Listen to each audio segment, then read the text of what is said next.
bienvenido a su programa Más que Salud. Hoy nos encontramos en el precioso Hotel Las Brisas, desde Punta Arenas, en el Paseo de los Turistas, con nuestra invitada especial, la licenciada Silvia Álvarez. ¿Cómo está, licenciada? Muy bien, doctora Hanna, un gusto, un honor estar aquí en tu programa Más que Salud. Un saludo a la audiencia. De verdad que el tema que traemos hoy va a traer muchas herramientas de vida. Eso, muchísimas gracias por compartir con nosotros en este programa. La licenciada Silvia Álvarez es psicóloga y se ha dedicado durante mucho tiempo de su vida en esta trayectoria. ¿Para qué? Para llevar esperanza, para llevar consuelo, para estar apoyando a las personas en todos los ámbitos, ¿verdad? Así es, a través de la psicoterapia, ¿verdad? Y a través de talleres también, doctora Hanna, porque muchas veces uno sabe que a través de talleres puedes alcanzar a muchas personas. Y pueden, las mismas personas que asisten a los talleres, a las charlas, yo siempre digo, hacen una pregunta y la pregunta de uno es la respuesta de todos, ¿verdad? Y entonces pueden tener herramientas, saber qué hacer, poderles brindar ese conocimiento, poderles brindar esas herramientas, porque a veces no saben qué hacer ante situaciones, no saben dónde acudir, ¿verdad? Se convierte uno en ese puente también para otras instituciones como la Clínica San Rafael, ¿verdad? Entonces, gracias a Dios por esas herramientas y esas posibilidades. Hay una dinámica muy importante cuando trabajamos en grupos, cuando hacemos pares, ¿verdad? Cuando tenemos empatía con el otro ser que está viviendo lo que yo también vivo. Y eso les permite a las personas como abrirse, ¿verdad, licenciada? Así es, y también darse cuenta que no están solos, que no son los únicos que están viviendo la situación que está viviendo. Y entonces eso trae esperanza y trae consuelo. Y entonces les permite a ellos ver y decir, mira, esta persona salió. Todos los que estamos aquí tal vez vivimos una situación parecida, ¿verdad? Por ejemplo, en los talleres.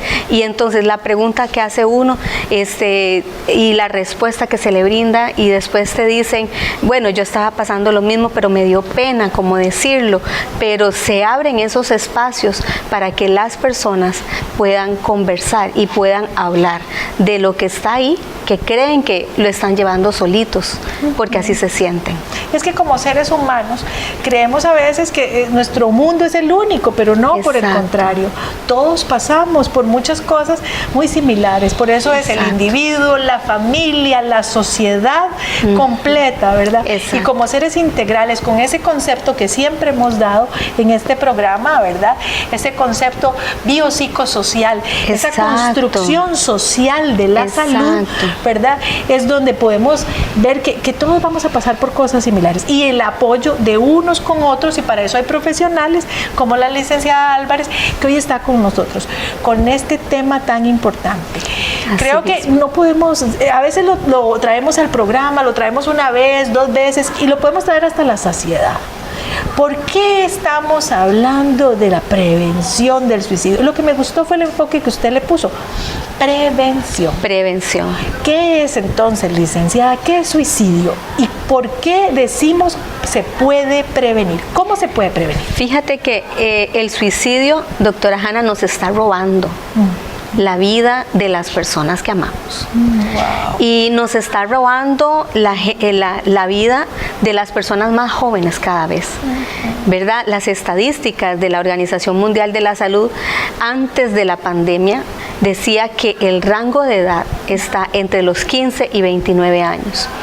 Pero antes, mucho antes de la pandemia, nosotros nos dimos cuenta que por lo menos aquí en Costa Rica, ese margen estaba siendo, o sea, había un margen que estaba fuera de ese rango de edad, que son los niños.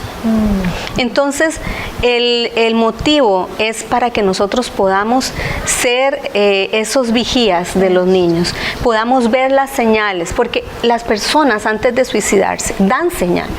Hay un factor de riesgo, pero también dan señales en su comportamiento, en su forma de hablar, y lo vamos a hablar. Pero los niños también. Hay cambios de conducta. Hay cambios de conducta drásticos, como la luz y la noche, como el día y la noche. Entonces, tenemos que aprender a verlos. Sí, exactamente. Entonces, eso es la motivación y donde voy, ¿verdad? Siempre me gusta impartir este tema. Y en las escuelas donde he tenido la oportunidad de trabajar con los padres de familia, entonces trabajamos también este tema como número uno, ¿verdad? ¿Por qué? Porque es importante traer luz. Porque cuando nosotros hablamos de suicidio, muchas veces, claro, hay muchos mitos, ¿verdad?, alrededor, pero lo importante es que nosotros podamos saber que es la decisión que toma una persona para quitarse la vida. Esa es la definición. Esa es la definición. Esa es la definición, es la decisión voluntaria. La persona que se suicida o ha intentado varias veces es porque está tomando su decisión de no vivir.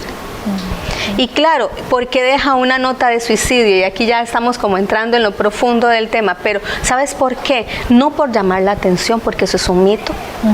Sí, eso es un mito, siempre se ha dicho. Eso es un mito. Ay, es que el que deja notitas, el que dice cosas antes, no es cierto, no es cierto. No, y ese es el pensamiento de muchos. Ese es el pensamiento. Hoy por hoy, ¿verdad? Entonces, y no es cierto, más bien esa es como, esa notita es un SOS, alguien que me pueda rescatar, alguien que me pueda brindar esa esperanza que no encuentro en todos los ámbitos donde me desempeño, ¿verdad? Esa respuesta de vida que no alcanzo a verla. Entonces, por eso es este tema, ¿verdad? Para poder decirle que sí hay formas de poder salir de eso. Hay herramientas, tienes el grupo primario, como decías ahora, ¿verdad?, que es la familia, y si no tienes la familia, hay recursos de salud, hay charlas, hay todo. Entonces, hay talleres para poder saber qué hacer. Inclusive, doctora Hanna, el MEP, el Ministerio de Educación Pública, tiene varios protocolos de actuación, pero uno de esos es qué hacer, ¿verdad? Se llama protocolo de qué podemos hacer en el caso del centro educativo, qué se puede hacer en caso de sospecha.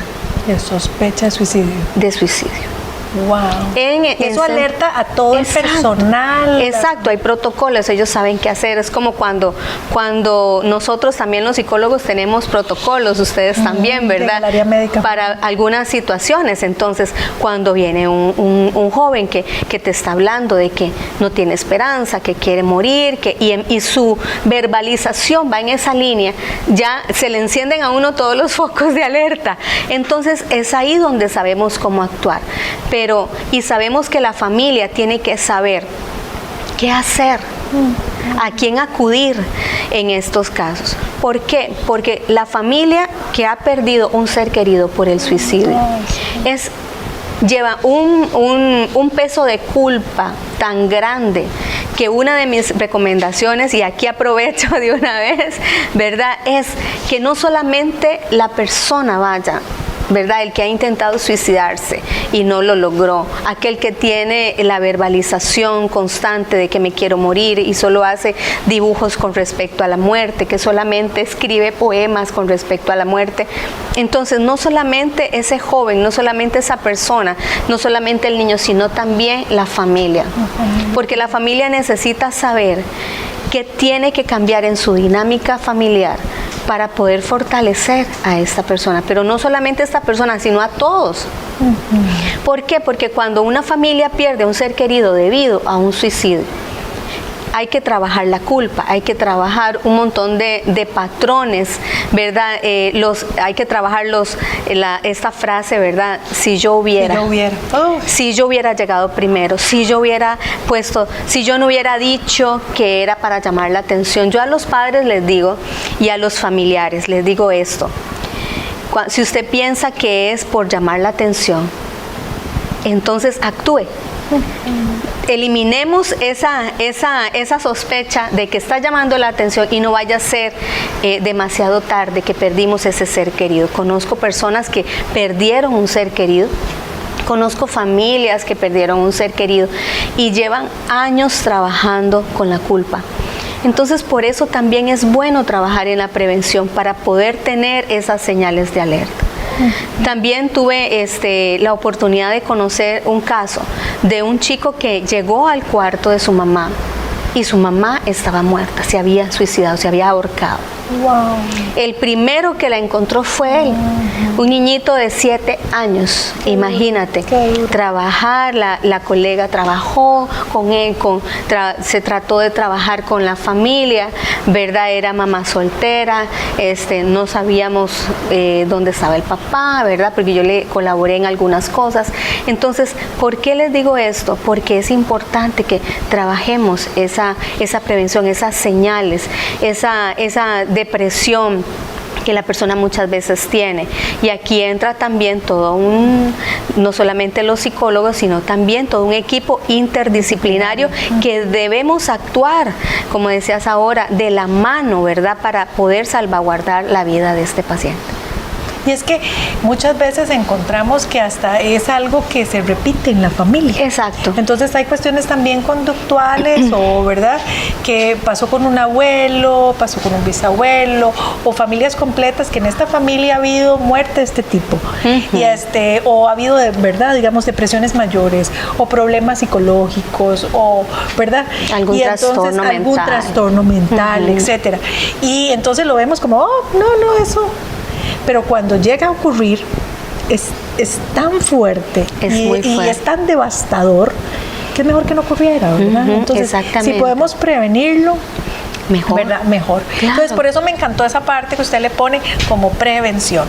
Entonces, quiero que, ¿verdad?, vayamos entrando en cuáles son esos signos de alerta que podemos ver para decirle a la mamá, para decirle a la abuelita, para decirle a quien sea que esté, los grupos de los muchachos, porque también en los colegios ellos lo ven, ¿verdad? Los grupos de amigas. Exactamente. Qué diferente la veo, ¿verdad? Ay, mire, es que antes venía y ahora ya no viene. Ahora ya no, ahora ¿cómo se llama? Se queda apartadita. O sea, ¿cuáles son esos signos esos signos de alerta? Esas luces amarillas casi rojas, digo yo, ¿verdad? A veces son amarillitas y hay algunos, tal vez la gente lo ve como amarillitas, de esa lucecita del semáforo, ¿verdad?, de prevención. Pero cuando le cuentan a uno dice, no es amarilla, es casi naranja, ¿verdad? Está ya muy, muy arraigado, ¿verdad?, esa intención, esa conducta de autoeliminación, y puede haber hecho gestos suicidas, puede ser que haya hecho, no solamente haya verbalizado, sino que lo haya intentado sin que nadie se diera cuenta. Entonces, y muchas veces uno dice, wow, pero era una gran chica, era profesional, era esto, era linda, era preciosa, pero ¿qué había en ese corazoncito? ¿Qué había que no le manifestó a nadie? ¿Qué había en ese papá que no sabía cómo resolver esa crisis y tomó la decisión de, ¿verdad? Entonces, porque eso es una de las situaciones que ocurre en el suicidio, ¿verdad? Es esa salida que las personas tienen, ¿verdad? Creen o la ven como esa salida para que no me duela más, para que mi familia ya no esté triste por lo que yo estoy viviendo, para que mi familia ya se despreocupe. Y muchas veces creemos, y este es otro mito, ¿verdad?, que la gente dice, ay, es que qué fácil esa salida. No, para la persona que se hace intentos de suicidio o lo logra, no es una salida fácil. Tuvo que pensarlo, tuvo que tomar la decisión, y muchas veces pasan meses tomando la decisión, planificándolo, gestándolo, viendo cuál es como lo menos doloroso, ¿verdad? Lo menos doloroso. Por lo general utilizan la mayor cantidad de suicidios, doctora Hanna, es por ahorcamiento. Entonces, porque sienten que es como más rápido. Exacto. Cuando la familia no está, ya calculó los horarios, cuando están solos, cuando no están. Lleva toda una metodología. Ah, sí. Entonces, me interesa, por favor, que en el siguiente segmento vayamos a irnos entrando exactamente eso. Entonces, si el suicidio, para llegar a decidir, ¿verdad?, terminar con su vida, hay todo un proceso. Entonces, ¿cómo podemos ver esos signos de alerta para poder prevenir y apoyar a esas personas que están viviendo una situación tan importante? Porque sí existe esperanza. Exacto. Ya regresamos con usted con el programa Más que Salud.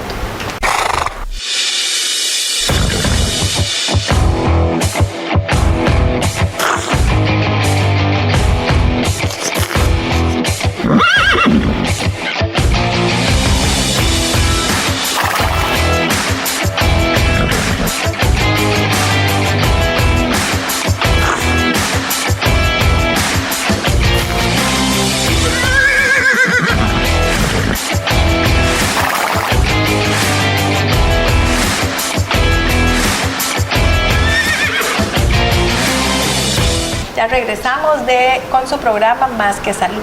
Hoy con la licenciada Silvia Álvarez con el tema prevención del suicidio.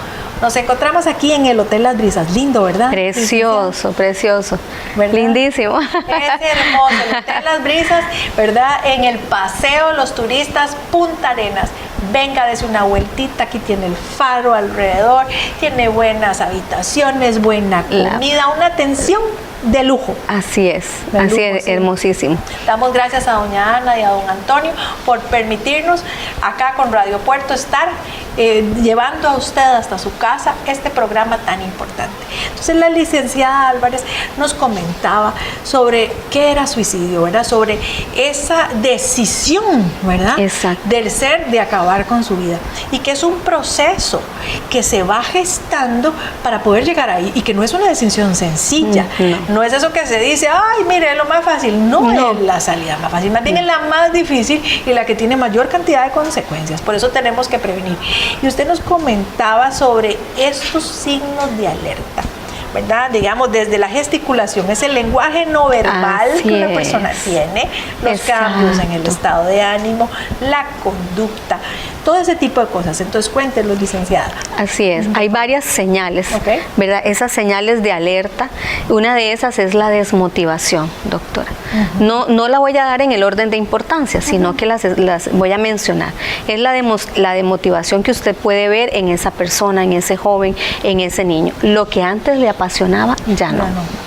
Lo que antes se alistaba temprano para ir a la práctica de fútbol, de básquet o al, no sé, ¿verdad? A esa actividad lindísima que le apasionaba, ya se le quitó la pasión por eso. Wow. Entonces esa es una de las cosas. Antes era muy buen estudiante, sacaba muy buenas notas, ahora no. Vemos que ya ni quiere estudiar. Entonces, ¿verdad? Empezamos a ver como esos cambios en el comportamiento, cambios muy drásticos en su comportamiento. Otra de las señales es que empieza a hablar sobre la muerte. Empieza a hablar, ¿verdad? Empieza a escribir, puedes ver los dibujos si son niños, ¿verdad? O jóvenes que les ha gustado esa parte del arte, empiezas a ver que ya no le pone colores, que ahora los trazos son más bruscos, gruesos, ¿verdad? Oscuros. Entonces empezamos a ver esos cambios. También empiezan a aislarse. No es que, ¿verdad? Aquí estamos hablando de cambios muy drásticos en la conducta. Empiezan a aislarse. Antes socializaban y antes comían con todos en la familia, antes iban con los amigos, ahora no quiere hacer absolutamente nada de eso. Entonces, inclusive la forma en que visten, ¿verdad? Empiezan a vestir algunas veces, doctora Hanna, aún aquí en este calor que hace Punta Arenas, usted los puede ver con camisas manga larga o con suéteres. ¿Por qué? Porque empiezan ellos a hacer otro tipo de conductas autodestructivas. Entonces empiezan ellos a cortarse, lo que llamamos el cutting, ¿verdad? El cutting, se cortan las muñecas o se cortan las piernas. Hay casos en que se cortan las piernas para que no les vean las cicatrices, las cortas, se tapan. Entonces, y por más que muchas veces se le dice, de verdad, pero qué calor, ¿cómo vas a estar así? Es que tengo frío. Duermen mucho. ¿Por qué? Porque hay una señal de depresión. Empiezan ellos como a deprimirse, a retraerse. Si eran muy conversadores, ya no lo son. Entonces son esos cambios, ¿verdad?, que podemos ver en ellos. Uno de los cambios, ¿verdad? También el desinterés, el llanto. De vez en cuando usted los ve llorando. ¿Pero por qué estás llorando? Es que no sé por qué estoy llorando. ¿Cómo estás? No, yo estoy bien, ¿verdad? Entonces es ese llanto que a veces ellos no saben cómo explicar, ese dolor que no saben cómo explicar. Entonces, algunos de ellos, doctora Hanna, están con una tristeza muy profunda, ¿verdad? Con depresiones, pero esa tristeza profunda que a veces usted se los ve en el semblante, en la forma de vestir, en la forma de hablar. Entonces son esas señales de alerta, ¿verdad? Que uno dice, no, aquí tenemos que actuar. Aquí tenemos que actuar. A veces escriben como poemas, ¿verdad? Ellos a la muerte, a morir, y entonces empiezan ellos a bajar cosas de internet, a buscar ideas para suicidarse, testimonios de gente que vivían los otros chicos o las otras personas que se suicidaron. Empiezan ellos como a buscar, porque en el internet encontramos de todo, ¿verdad? No solamente cosas para hacer una receta, sino también cosas inclusive ¿verdad? Inclusive hay a veces ellos buscan como el apoyo emocional en otros que ya lo han intentado y no lo han logrado. Entonces también hay grupos en internet de esto. Entonces es importante que los padres puedan ver que están viendo los chicos, que están viendo exactamente el teléfono, exactamente, ¿verdad? Porque a veces es como la chupeta, ¿verdad? La chupeta electrónica es dale un teléfono para que no te moleste. Y ahí viene una pregunta. Entonces, ¿quién puede suicidarse? Todos. Cualquiera, ¿verdad? Cualquiera. Solo tiene que estar vivo. Solo tiene que estar vivo. Aquel que no encuentra una resolución a su crisis, a la muerte de un ser querido, ¿verdad? A la situación de violencia, que ya aquí estamos entrando como mencionando los factores de riesgo. Bueno, entremos en el factor de riesgo. Entonces, el bullying, muchas veces los padres no se dan cuenta que su hijo está siendo víctima de bullying en el centro educativo. Muchas veces no se sabe, ¿verdad? Conocí un caso también, por ejemplo, de un chico que salía muy bien en las notas y todo, ¿verdad? Y cuando llegaba a la casa, pues encontraba a su abuelita, porque mientras su mamá trabajaba, su abuelita también estaba ahí. Y ella lo abrazó. Y el chico hasta que ¿verdad? Porque ella es muy cariñosa. Y ella le decía, papi, ¿cómo te fue en el colegio? Y lo abrazó. Y el chiquillo hasta que sintió, ¿verdad? En ese abrazo dolor. Y le dice, ¿pero qué le pasa? ¿Por qué le causé? ¿Por qué? ¿Por qué sientes dolor? Y entonces le dice, no, abuela, todo está bien, todo está bien. Entonces, porque muchas veces nos conformamos con eso, con ese está bien. No indagar un poquito más, ¿verdad? Lo que tenía. Y entonces ella le dijo, quítese la camisa. Wow, qué bien la abuelita, bien. Quítese la camisa. Yo quiero ver por qué es que usted le dolió. Le dolió cuando yo Y doctora Hanna se quitó la camisa del colegio. Ay, no. Y tenía moretones. Ay, licenciada. Moretones. Colegio. En la parte de atrás de la espalda. Oh. Moretones aquí en el pecho, en la espalda. Y entonces ella se asustó toda y le dice, ¿pero qué fue lo que pasó? Y el chiquillo empezó a llorar. Claro, porque muchas veces lo que se necesita es eso, que nosotros les demos, conversemos con ellos, les prestemos atención, no ese cuestionario, ¿verdad? ¿Cómo es que se llama? Que yo les digo esos cuestionarios, ¿cómo te fue? ¿Con quién andás?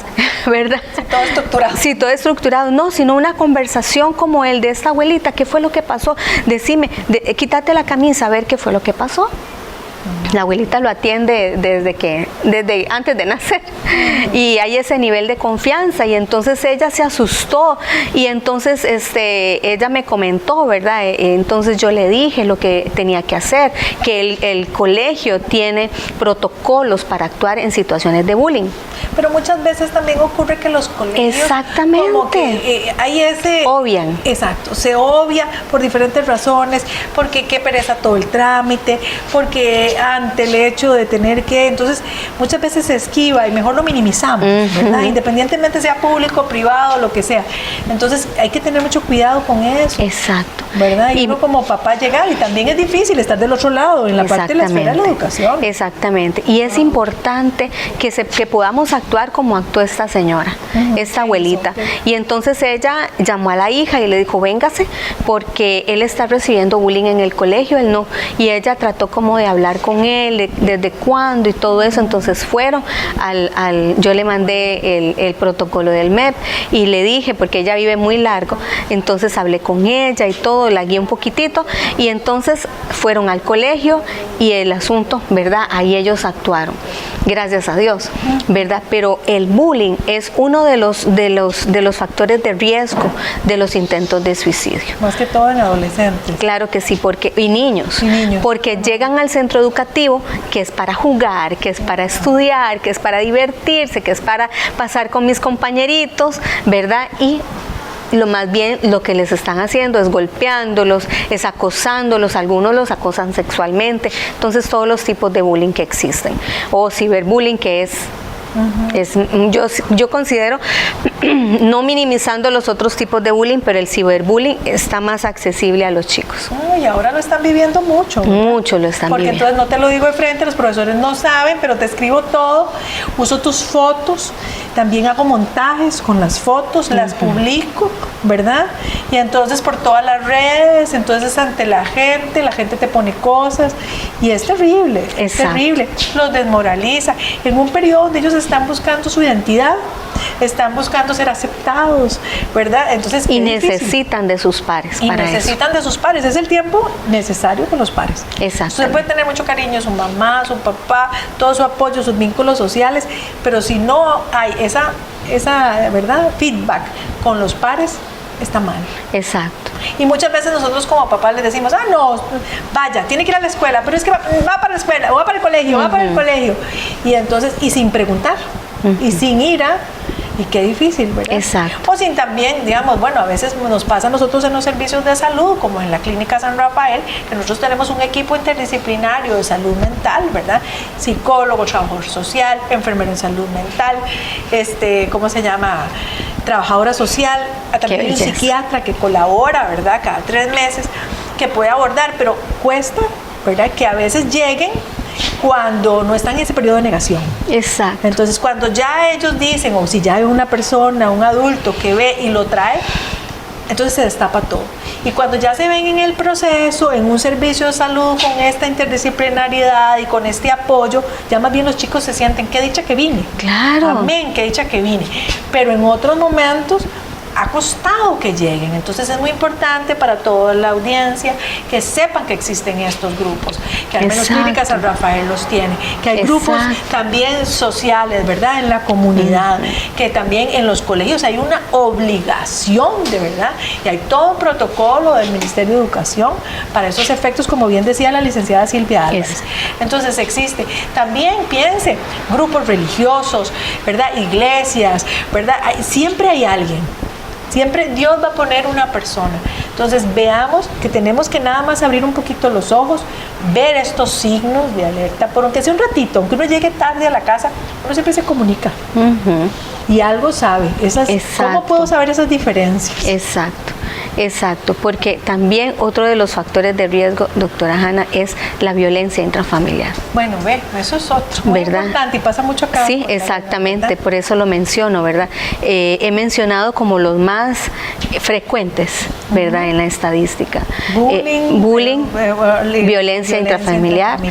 Exacto, y el cambio drástico, ¿verdad? En su comportamiento, esa desmotivación, esa desesperanza, no toman decisiones porque ¿verdad? No se sienten como en esa capacidad para tomar decisiones. Luego también usted hablaba de uno de los factores de riesgo, esos duelos, esas pérdidas importantes, no resueltas. Eso sí, la pérdida de un ser amado, más de papá que trae dinero a la casa, o mamá, que es mi mamá, que es la vida, ¿verdad? Que nos generó, nuestro cuidador, quien sea. Entonces, eso también. Personas importantes, independientemente de quién sea. Y desde chiquitos hay una cosa que a mí sí, yo siempre les preguntaba a los psicólogos, que yo, bueno, al menos pienso que no es correcto, pero ustedes eso es lo que me puede decir. Cuando a uno se le muere un perrito, un gatito, algo que verdad es su mascota, y una vez, denle otro, y es como reponer. Yo creo que eso no se debe. ¿Cómo es eso? No, ¿verdad? Espere un tiempo a que el niño ¿verdad? Elabore el duelo. Eso. El duelo tiene fases, ¿verdad? Y necesitamos pasar por todas las fases de duelo para poder superar ese duelo. ¿Por qué? Porque si una mascota fallece, muere, y la sustituimos, estamos diciéndole al niño, mira, no te preocupes, todo dolor se sustituye. Entonces no elaboran el duelo, entonces les vuelve a pasar una situación de duelo y no saben qué hacer. Entonces, hay como poca tolerancia. Hay poca tolerancia y poca tolerancia al dolor también. ¿Verdad? Eso pasa mucho en nuestra nueva sociedad. Exactamente. Donde con un clic tienes todo. Entonces, ¿pero por qué esto no sirve? Y el clic, lo quiero ya. Exacto. Entonces es importante pasar por todas las etapas del duelo. ¿Para qué? Para poder superar ese duelo.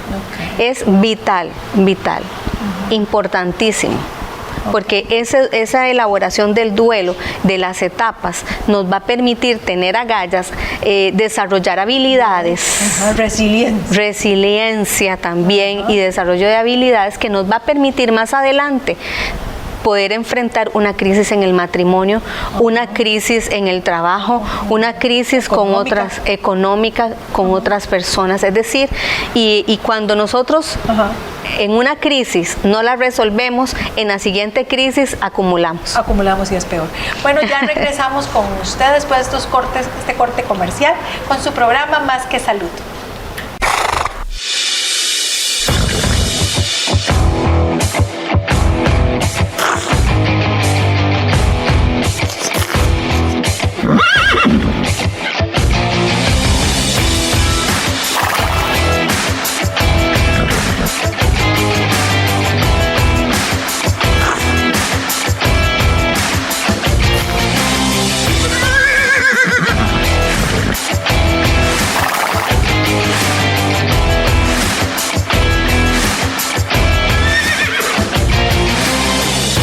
En su programa Más que Salud, hoy con la licenciada Silvia Álvarez, con el tema de prevención del suicidio.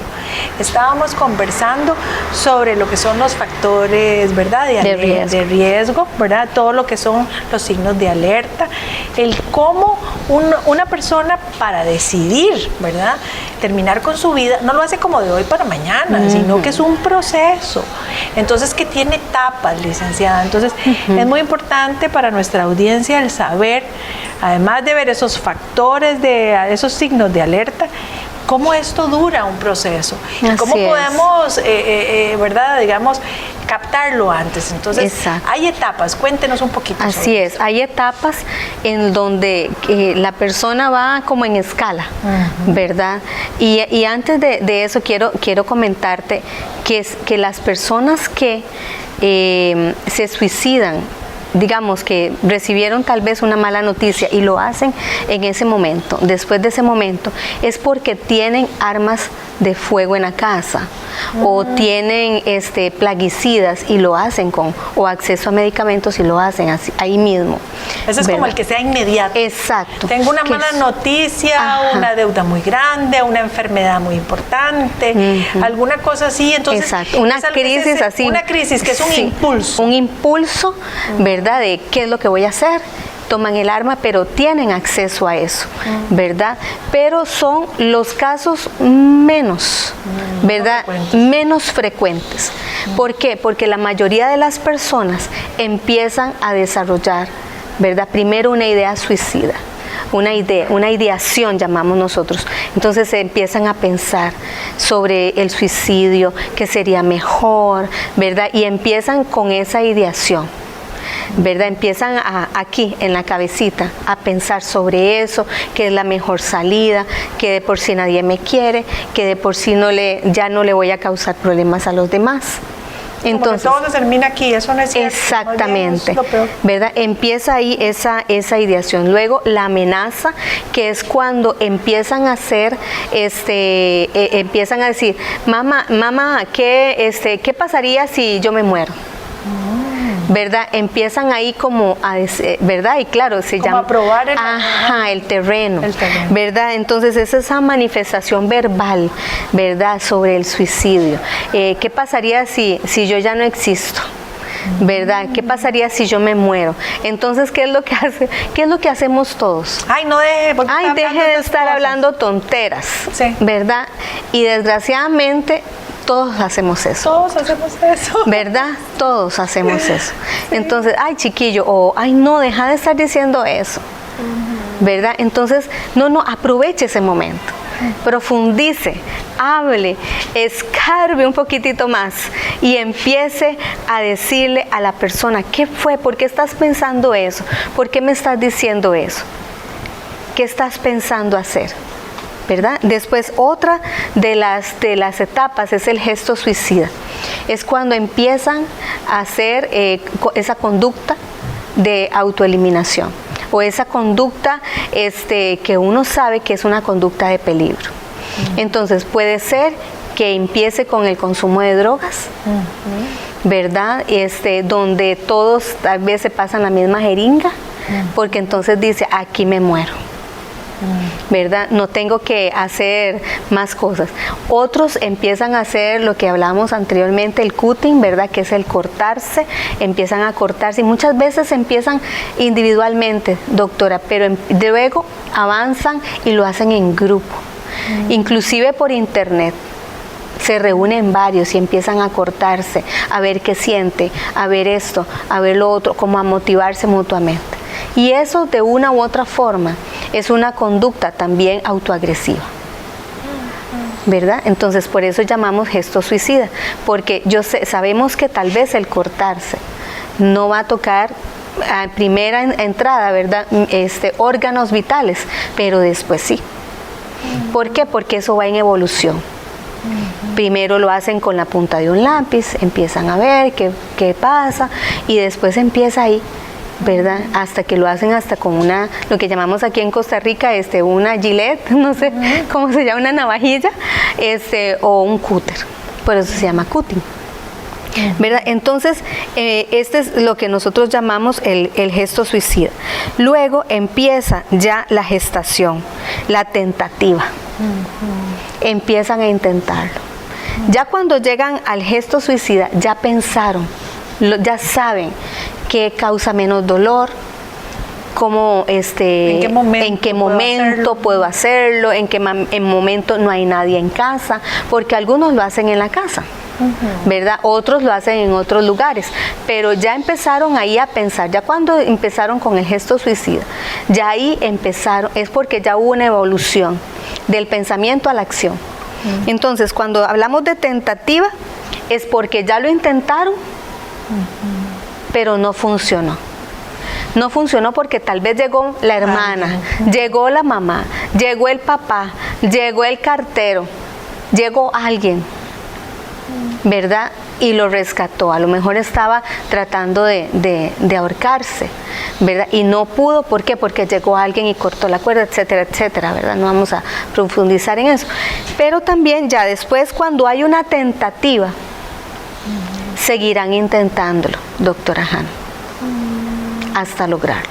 Esa es la última etapa, que ya es el suicidio como tal. Cuando empezaron, es cuando se rescató a esa persona o no funcionó en el intento suicida lo que estaban, valga la redundancia, intentando, ¿verdad? El método que utilizaron. Entonces, o hubo algo extraordinario, ¿verdad?, dentro de la rutina que evitó el suicidio, entonces hay una mejoría. No, mamá, yo te pido perdón, no, yo te pido perdón, papá, hermanos, familia, yo no lo vuelvo a hacer. Pero es ahí donde necesitamos que vaya ayuda profesional, doctora Hanna. ¿Por qué? Porque en ese periodo de pedir perdón, en ese periodo de que va a estar todo bien, es donde empiezan a gestar nuevamente. Empiezan a decir, bueno, esto no me funcionó, entonces voy a buscar otro método o voy a intentarlo en otro horario, ¿verdad? Cuando la persona empieza con esas promesas, ¿verdad? Yo sé que las emociones en la familia es lo que muchas veces gobierna y toma la decisión, pero es ahí, mamá, papá, tía, abuelito, líder, amigos que nos están viendo, es ahí donde tenemos que llevarlo. ¿verdad? Y quería hacerte una consulta, porque, bueno, en varios casos que hemos tenido, ¿verdad? Entonces, hay casos el que espera, ve el horario, la gente ya salió, los papás no están, estoy solo en mi casa, tengo las cosas, etcétera, etcétera. El que más bien busca un momento, ¿verdad? No sé si ustedes han profundizado por qué en la evidencia, que buscan más bien un momento en donde es un momento como de la familia, como un momento donde está. Tuvimos un caso, la señora toma la decisión y en un cumpleaños de ella, los hijos van a comprar el queque y cuando ellos regresan a casa y están con todos los globos y las cosas, entran a darle el queque a la mamá está guindada.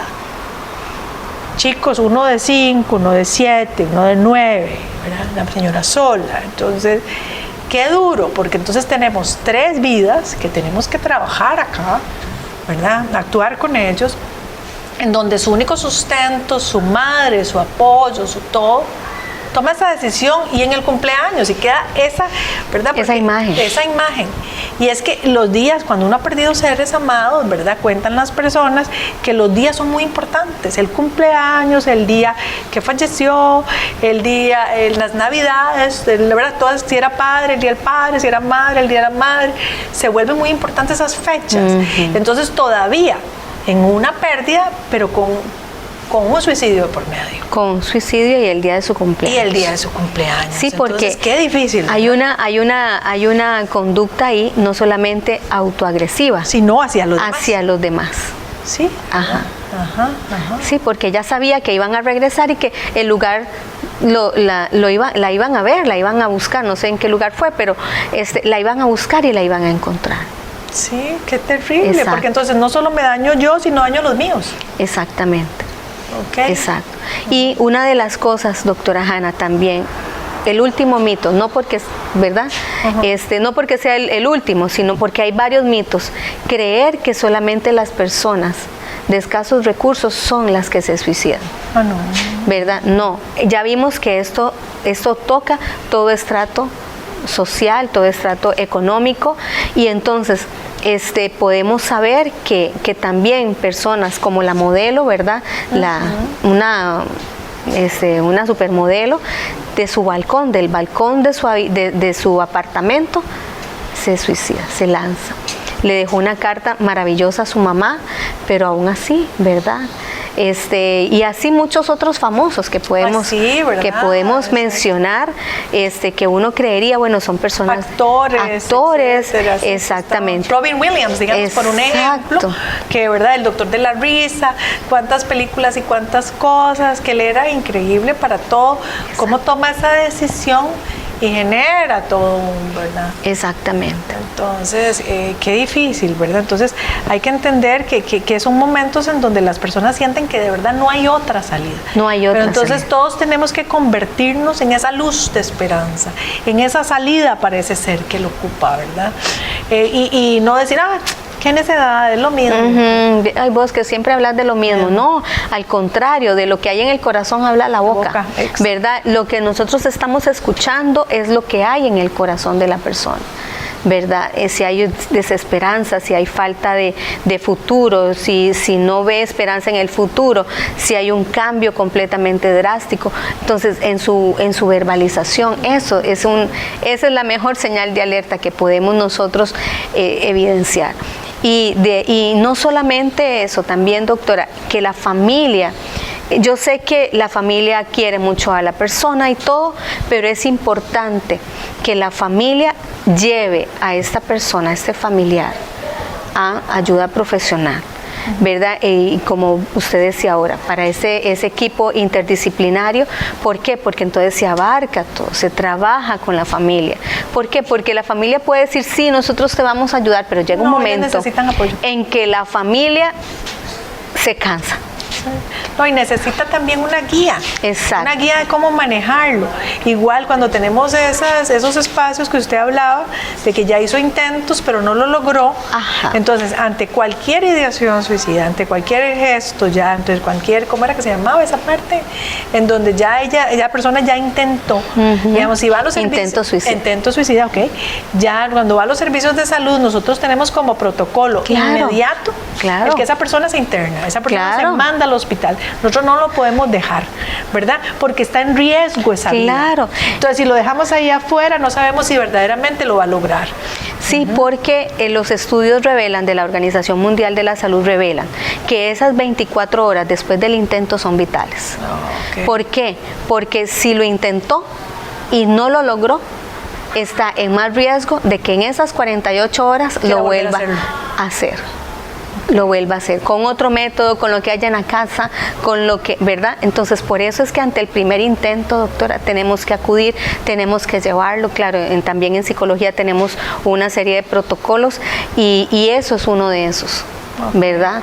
Entonces, no lo piense en ningún momento, esté alerta, vea los signos de alerta, ¿verdad? De todos sus familiares, de sus compañeros, de sus amistades. Sepa que hay servicios de salud, hay grupos organizados, grupos sociales, para poder ayudar a las personas que están atravesando por diferentes circunstancias que les puedan llevar a tomar la decisión de acabar con su vida. Ya regresamos con usted, con el programa Vida y Salud.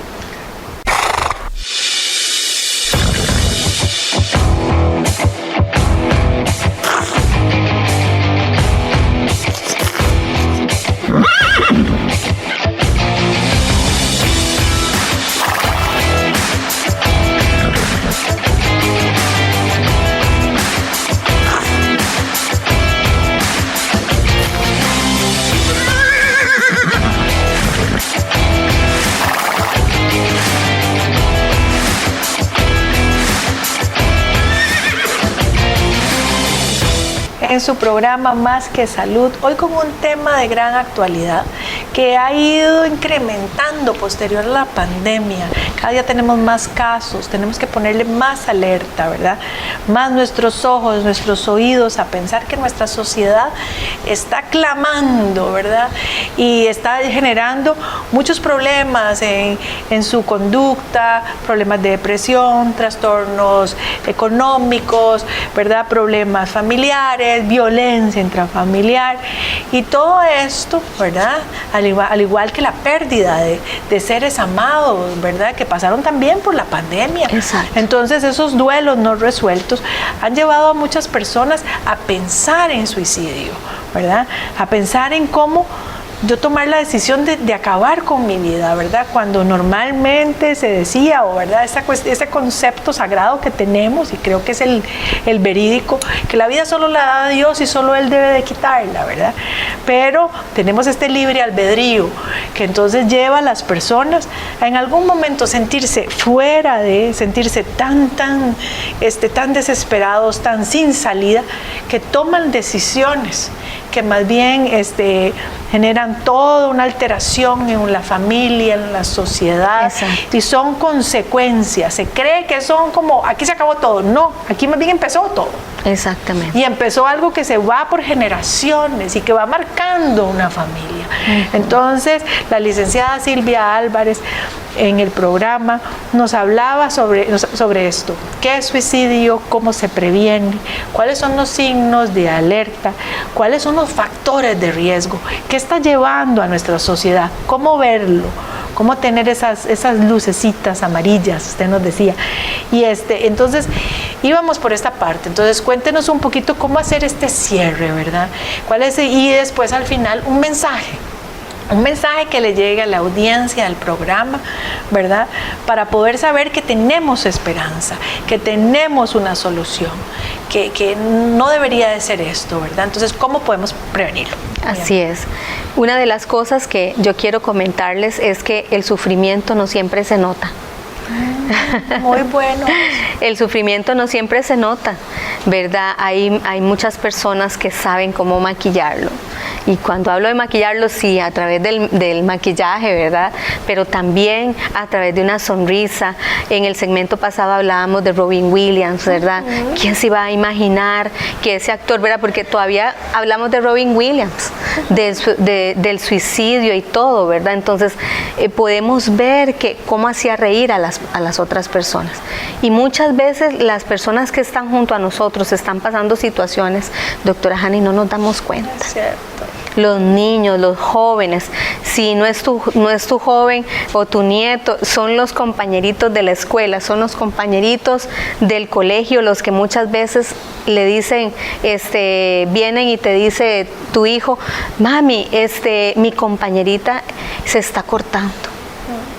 ¿Verdad? Di un taller la semana pasada del cutting y entonces una chica decía eso, mi compañera cambió completamente su forma de pensar, su forma de vestir, su forma de hablar, ¿verdad? Ahí hay varias señales y empezó a cortarse, nadie se da cuenta en su familia lo que ella está viviendo, pero una compañerita de la escuela, del colegio sí.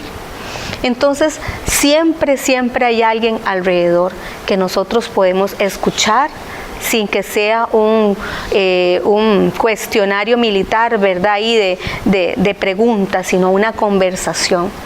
Y yo siempre les digo, ponga un sándwich, ponga un fresco y siéntese con su hijo a conversar cómo le fue en el colegio, cómo le fue en la escuela. Hagamos lo que hizo esta abuelita que yo les comenté, ¿verdad? Que lo abrazó, abrácelo, aunque ellos a veces te dicen, mami, no, ¿verdad? O tía, no, ¿verdad? Hágalo, porque también ahí estás dándole afecto. Pero también ahí estás viendo algunas señales como le pasó a esta abuelita. Entonces hay que escuchar, hay que ver las señales, hay que conversar para poder ver poner atención a sus palabras, qué están pensando, qué están sintiendo. A veces se sienten solos aunque estén rodeados de mucha gente, de mucha familia, aunque los padres los amen, a veces se sienten solos. Hay chicos que no tienen habilidades blandas desarrolladas, no tienen esa inteligencia emocional, entonces hay que ayudarles a poder desarrollarla, ¿verdad? Y desarrollar esas habilidades. También hay problemas neuroquímicos, exacto, ¿verdad? Que eso fue otro de los temas que no hablamos, ¿verdad? Exacto. Sobre los problemas ¿verdad? De las diferentes sustancias a nivel cerebral, ¿verdad? Como la serotonina, la dopamina. Teníamos un casito de una chica que vive una familia, ¿verdad? Padre y madre, un concepto, una vida, o sea, todo está bien a su alrededor. Mamá, papá, el colegio, todo, pero ella siempre está sin deseos de nada. Y se le hicieron a niveles y verdaderamente es que no tiene serotonina circulante. Wow. Entonces se le ponen medicaciones sumamente elevadas, 2 y 3 para tratar de subir. Luego los papás la llevaron a biomagnetismo, la pasaron por miles de cosas, porque necesitan ver cómo, porque las sustancias no la genera el cerebro. Entonces ella vive en una tristeza profunda, pero siempre. Entonces hay que pensar que ¿por qué? Pero lo tiene todo, pero está jovencita, pero hay muchas cosas. Pero ve qué importante lo que estás también diciendo, porque esa parte médica, muchas veces los padres no lo conocen, los adultos no la conocen. Entonces es poder esa urgencia de ver las señales, de conversar, porque estás diciendo inclusive, y lo recalco para enfatizar, que los padres la llevaron a ver qué es lo que está ocurriendo, ¿verdad? En tratamiento y todo, siempre se toma mano de todos los tratamientos, ¿verdad? Para poder salir adelante con los hijos, con los chicos, con los familiares. Entonces es importante esas señales, ver esas señales, si es algo psicológico, si es algo neurológico, como dijiste, doctora. Entonces es importante ver esas señales, tener una buena, a partir de hoy la tarea suya, tener una buena relación con sus hijos. Siéntense en un día a la semana, todos juntos. Si los horarios no se puede, si se puede una vez al día, genial, pero si no, la cena, por lo menos unos sandwichitos, todos juntos sin los dispositivos, para poder hablar de cómo estuvo el colegio, ¿verdad? De cómo estuvo la situación en el centro educativo o fuera del centro educativo, ¿verdad? Porque ahora muchas de las cosas ocurren fuera del centro educativo. Entonces, Entonces, esas señales de alerta siempre tienes que tenerlas pendiente. Y mi mensaje final, ¿lo doy de una vez? Adelante, por favor. Ama, es decir, ame y demuestre a sus hijos que usted los ama. Corríjalos cuando tiene que corregirlos con amor, corrige con amor. Y también enséñale habilidades que les puedan servir en situaciones difíciles, ¿verdad? Si esas habilidades emocionales, esas habilidades sociales que les va a ayudar a ellos a poder salir adelante, a poder tener a quién recurrir. A veces decimos, ¿por qué mi hijo no recurrió a mí? ¿Por qué recurrió a un amigo? Porque muchas veces saben que los amamos, pero no se los demostramos, no se los decimos, no los acompañamos.